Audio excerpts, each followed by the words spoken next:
Hi guys, আমি first time বকফুলে বড়া করব, সেটা তোমাদের সাথে শেয়ার করতে বসে পড়েছি। দেখো সব কিছু মশলাপাতি নিয়ে আর বকফুল নিয়ে বসে পড়েছি। প্রথমে বকফুলগুলো ভালো করে ধুয়ে নিয়েছি, নিয়ে তারপর মোটাগুলোকে কেটে কেটে বাদ দিয়ে দেবো। আর বকফুলের ভেতরে দেখবে বড় বড় পোকা থাকে, অবশ্যই ভালো করে দেখে তারপর তোমরা রান্না করবে সেটাকে। দেখো ভেতরের ডাঁটিটাকে বাদ দিয়ে দেবো। এই রকম করে প্রত্যেকটা ফুল পরিষ্কার করে নিচ্ছি। দেখো তারপর বেসন নেব, বাদ দিয়ে দিচ্ছি।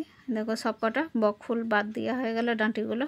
এবার বেসন নিয়েছি, বেসনের মধ্যে নুন, লঙ্কা গুঁড়ো, হলুদ গুঁড়ো সামান্য 1 চিমটি সব নিয়ে ভালো করে চামচে করে মিশিয়ে নিয়ে তারপর একটু একটু করে অল্প অল্প করে জল দিয়ে ব্যাটারটা তৈরি করে নিচ্ছি।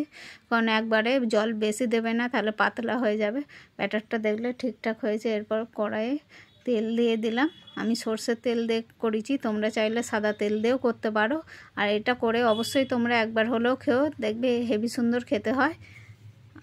এটা গরম ভাত কিংবা গরম গরম খিচুড়ির সাথে খুবই ভালো লাগবে। দেখো, কিংবা চায়ের সাথে সন্ধেবেলা স্ন্যাক্স হিসাবে।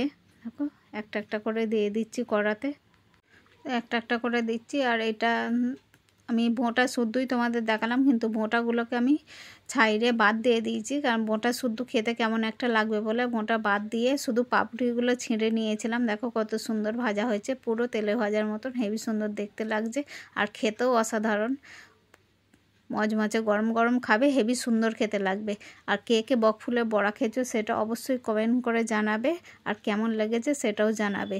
আর তোমরা পারলে একবার অবশ্যই বাড়িতে ট্রাই করে দেখবে, খুবই ভালো লাগবে। চলো তোমরা সকলে ভালো থেকো, বাই।